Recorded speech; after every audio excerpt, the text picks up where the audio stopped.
이보세요 이유라도 물읍시다. 대체 뭐 하는 건가요? 대구에 있는 한 지하철 매표소. 앞, 40대로 보이는 중년의 외국인 여성이 지하철 경찰대의 손에 어딘가로 끌려가고 있습니다. 하지만 한국의 지하철 경찰대원들은 빨리 오소라는 대구 사투리를 반복하며 외국인 중년 여성의 말은 아랑곳하지 않은 채 어딘가로 향하기 바쁜데요. 그런데 약 10분의 불편한 동행 뒤 지하철 경찰대의 손에 끌려가던 외국인 여성은 무언가를 발견하고는 소스라치게 놀라고 맙니다. 너무나 당황한 그녀는 곧바로 지하철 바닥에 주저앉아 통곡하듯 흐느끼고 마는데요. 과연 이 외국인 여성은 대구의 지하철에서 무슨 일을 겪은 것일까요? 안녕하세요, 감동시작입니다. 저희는 해외 커뮤니티 레딧과 감동시작 공식 이메일로 제보받은 실제 사연을 바탕으로 재구성한 스토리를 전달해드립니다. 구독과 좋아요, 알림 설정은 영상 제작에 큰 힘이 됩니다. 영상 수익은 독거노인 및 불우이웃에게 전액 기부되니 끝까지 시청 부탁드립니다. 안녕하세요. 저는 영국에서 대부분의 인생을 살아온 50대의 영국 할머니 코쿨라고 합니다. 저와 남편에게는 세상에서 둘도 없는 하나뿐인 딸 루니가 있는데요. 물론 지금의 루니는 어엿한 성인이 되어 결혼도 하고 지금은 임신까지 한 축복받은 인생을 사는 아이죠. 지금은 한국의 대구라는 도시에서 한국 남자와 결혼을 하고 행복하게 사는 루니이지만 저와 남편은 정말 수십 년의 세월 동안 루니가 한국에 가는 것을 반대해 왔는데요. 어렸을 때부터 루니가 다른 아이들보다 IQ가 높고 지능과 사고력이 매우 높다는 것을 알게 된 저와 남편은 그저 루니가 잘 되기를 바라는 마음에 영국의 영재 교육은 물론 유명한 대학교 선생님들에게 루니를 데려가 루니가 조금 더 잘 되기를 바라는 마음에 상당히 많은 검사와 교육을 받아왔습니다.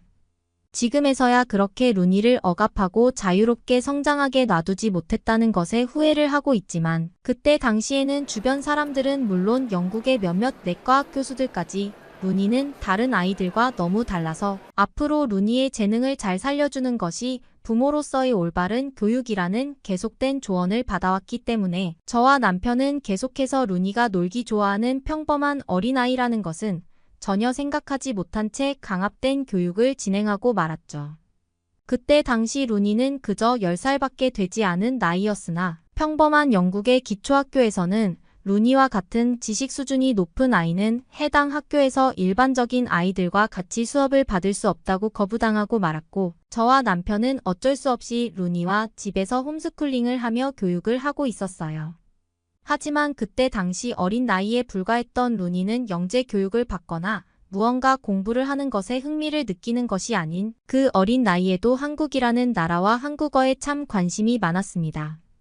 한국어 공부를 할 때에는 잠도 자지 않은 채 10시간이 넘는 시간을 웃으면서 한국어 공부에 매달렸던 루비는 저는 보기만 해도 도저히 알 수 없는 문장이나 단어들을 저에게 직접 가르쳐주면서 한국어는 참 대단하다는 말을 하루에 수도 없이 반복했죠.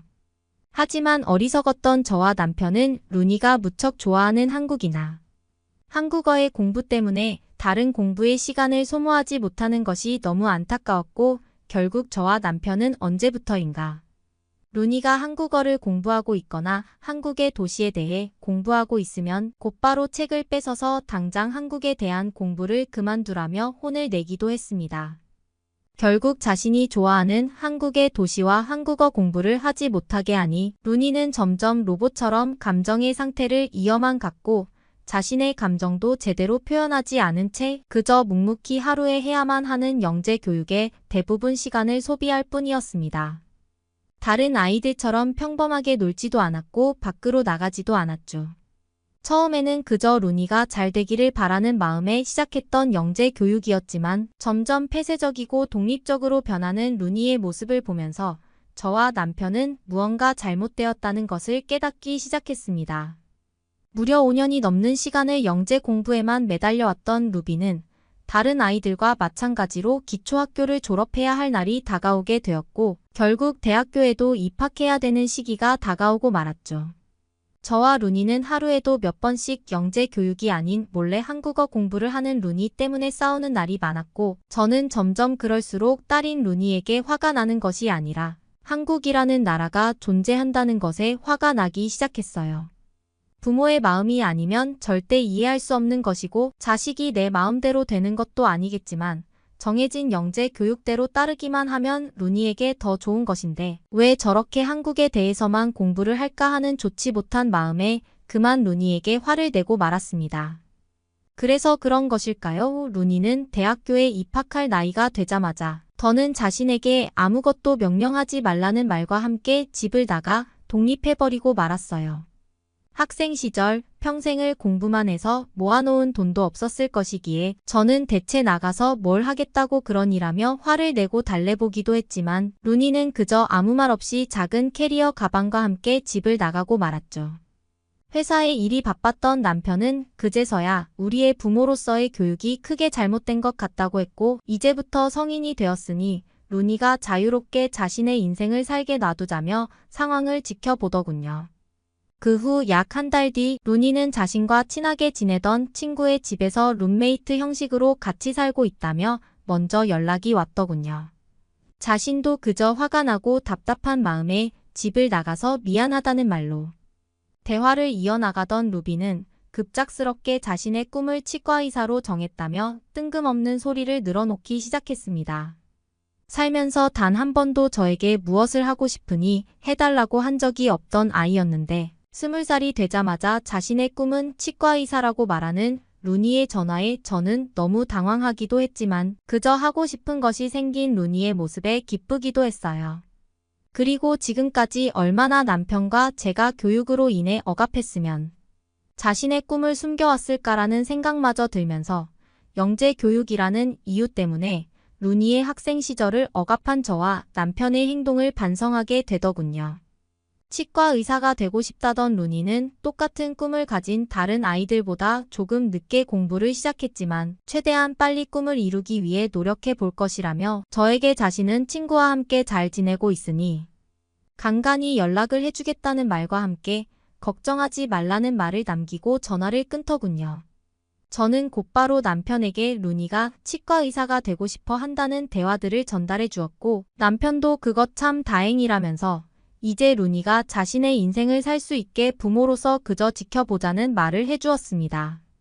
그렇게 루니는 무려 7년이 넘는 시간 동안 치과 의사가 되기 위한 새로운 의과대학 입학과 졸업 그리고 다양한 시험들을 치르기 시작했습니다. 영국에서는 그래도 꽤 어려운 직업군에 속하던 치과 의사였던 것 때문인지 루니는 몇 번이나 마지막 대학 졸업 시험에서 탈락하기도 했지만 마지막 8년 차가 되던 날에 최종적으로 의사 자격증 그리고 모든 실습 업무를 채운 정식 치과 의사가 될 수 있었습니다. 그 사이 루니는 단 한 번도 투정도 불만도 부리지 않았고 그저 2달에 한 번씩 저와 남편이 머물고 있는 집에 와서 저녁을 먹고 쉬고 가는 것이 전부였지만 저와 남편은 단 한 번도 루니에게 시험에 대한 얘기나 앞으로의 미래에 대한 얘기를 꺼내지 않았어요. 그것이 딸인 루니에게 스트레스를 줄 것 같았고 굳이 말하지 않아도 루니가 잘해줄 거라고 믿고 있었기 때문이죠. 하지만 8년이라는 노력의 시간 끝에 자신의 치과를 개원할 수 있게 된 루니는 합격하자마자 저와 남편이 머물고 있는 집에 찾아와 충격적인 소리를 하기 시작했어요. 이제 막 힘들게 치과의사 자격증을 취득한 루비는 갑자기 자신이 3년 전부터 만나오던 한국인 치과의사 남자친구가 있는데 한 달 뒤에 한국으로 넘어가서 그 사람과 결혼을 하고 싶다는 충격적인 말을 이어나갔습니다. 지금까지 단 한 번도 루니에게 남자친구가 있다는 낌새도 알아차리지 못했고 심지어 그 사람이 한국인이라는 소리에 저는 알 수 없는 화가 나기 시작하더군요. 한국이라는 나라에 대해 잘 알지 못했지만 저는 그저 루니가 어렸을 때부터 왜 그렇게 한국에만 빠져서 사는지 이해를 하지 못했고 결국 그날 화가 폭발해서 하지 말아야 될 소리까지 하고 말았습니다. 결혼하고 싶다는 루니의 통보식 발언에 저는 그렇게 마음대로 할 거면 지금 당장 한국으로 떠나라며 고함을 치고 말았고 루니 또한 저의 화난 모습에 놀랐는지 그저 알겠다는 말과 함께 집을 나가버리고 말았죠. 남편이 저와 루니의 말다툼을 말리기도 했지만 저는 한국에만 빠져 사는 것은 물론 이제는 한국인 남자친구까지 만나서 결혼하겠다는 딸의 말에 화가 좀처럼 가라앉질 않았습니다. 그리고 저와 남편은 그날 이후 20년 동안 루니를 단 한 번도 만나지 못했어요. 중간중간 루니에게 전화를 걸어보기도 했지만 전화번호를 바꾼 탓인지 대화는 전혀 할 수 없었고 그날 이후 진짜로 한국으로 가버린 것인지 루니와 친하게 지내던 친구들조차도 루니의 소식은 전혀 듣지 못했다면서 오히려 저보고 루니가 어디 있는지 아냐며 물어봤기 때문이죠. 처음에는 루니의 이러한 행동들에 화가 나기도 했지만 조금 차분히 생각을 해보니 그저 자신이 좋아하는 사람이 한국인일 수도 있고 한국인이 좋아서 그런 것일 수도 있는데 왜 그렇게 그날 쌓아왔던 화를 냈을까라며 자기 반성의 생각을 해보기도 했지만 이미 루니는 저와 남편의 곁을 떠난 지 수년의 시간이 흐른 뒤였습니다. 남편 또한 처음에는 어디에 있는지도 모를 딸의 소식에 눈물을 흘리기도 했지만 루니가 어렸던 시절 부모의 욕심 때문에 다른 평범한 아이들처럼 놀지 못하게 공부만 시켰던 기억이 떠오른다며 지금의 벌을 받아 마땅하다는 말을 하고는 눈물을 흘릴 뿐이었죠. 하나밖에 없는 딸이었기에 저희 부부에게 더 소중했지만 시간은 점점 흘러서 저와 남편도 그러한 생활에 익숙해져만 가고 있었습니다. 그렇게 무려 20년이라는 세월이 흐른 어느 날 루니의 이름으로 하나의 우편이 집에 도착해 있더군요. 그리고 우편을 펼쳐본 저는 놀랄 수밖에 없었습니다. 한국의 대구라는 도시에서 치과의사로 안정적인 생활을 하고 있다는 루니는 자신이 근무하며 의사 가운을 입고 있는 사진을 함께 보내주면서 지난 수십 년의 세월 동안 바쁘기도 하고 서로 마음이 맞지 않는 문제 때문에 연락을 못 드려서 죄송하다는 말과 함께 이제는 모든 상황이 안정적으로 바뀌었으니 저와 남편이 한국으로 와줄 수 있는지 물어보는 내용이 적혀 있었죠. 루니 또한 지난 수년의 세월 동안 바쁘기도 하고 화가 나는 마음에 가족에게 연락을 하지 않았던 것이었고 저와 남편도 그러한 마음을 충분히 이해할 수 있었습니다.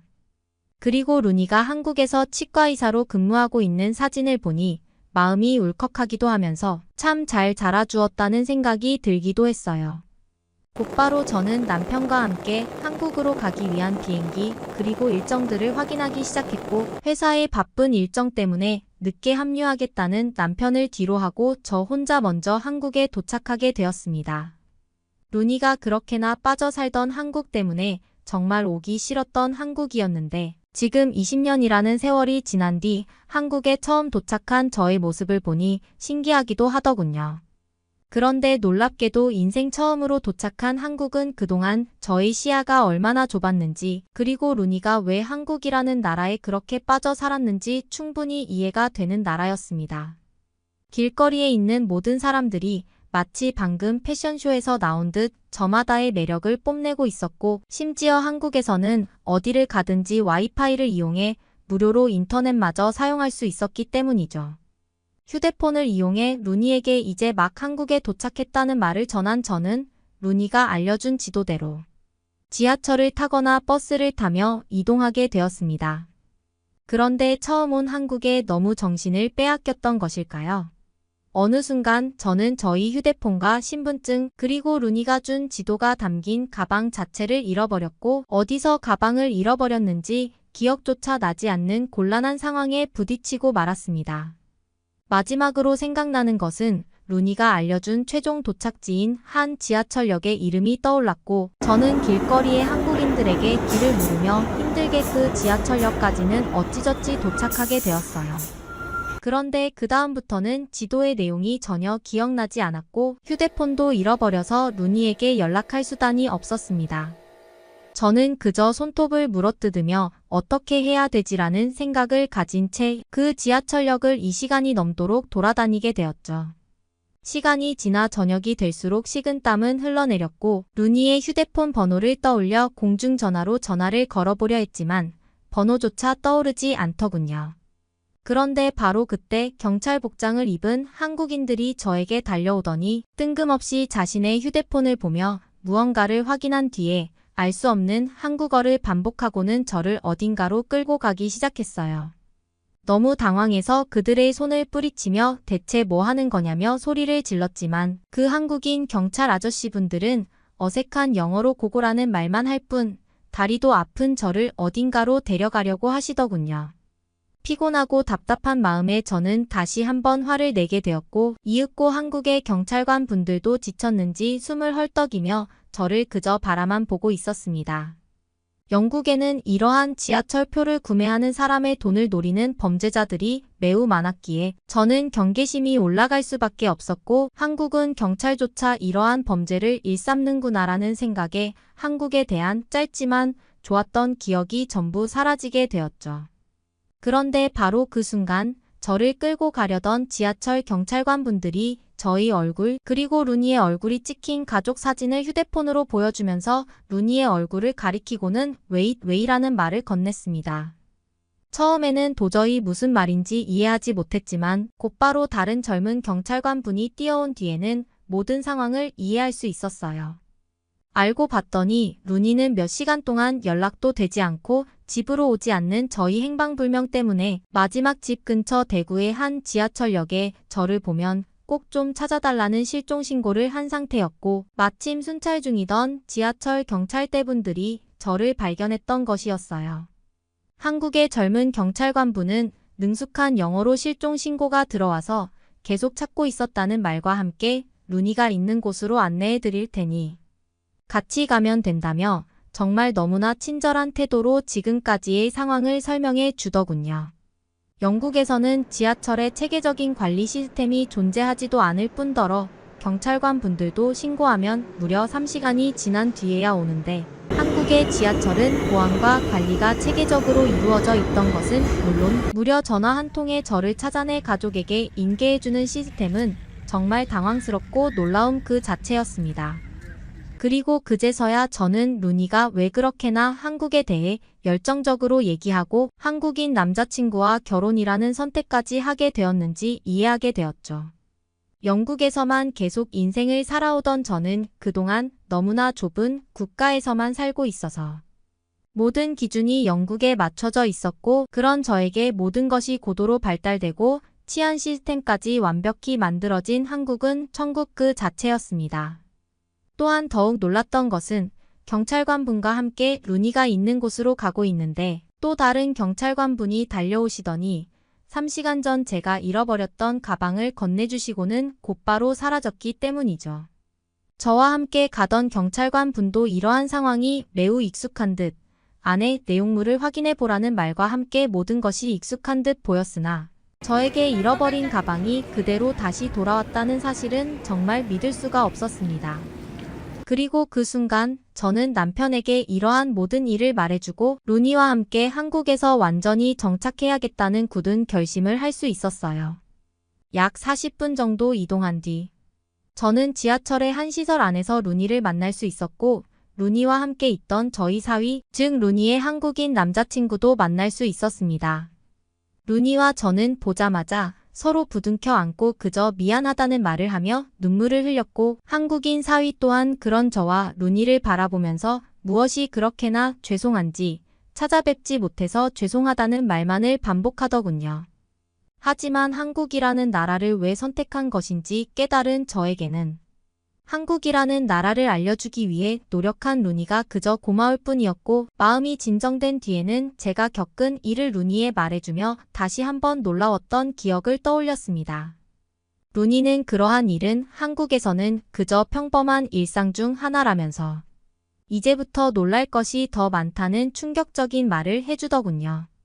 그리고 저는 지금 남편과 함께 바다가 보이는 대구의 한 주택지에서 제2의 인생을 살아가고 있습니다.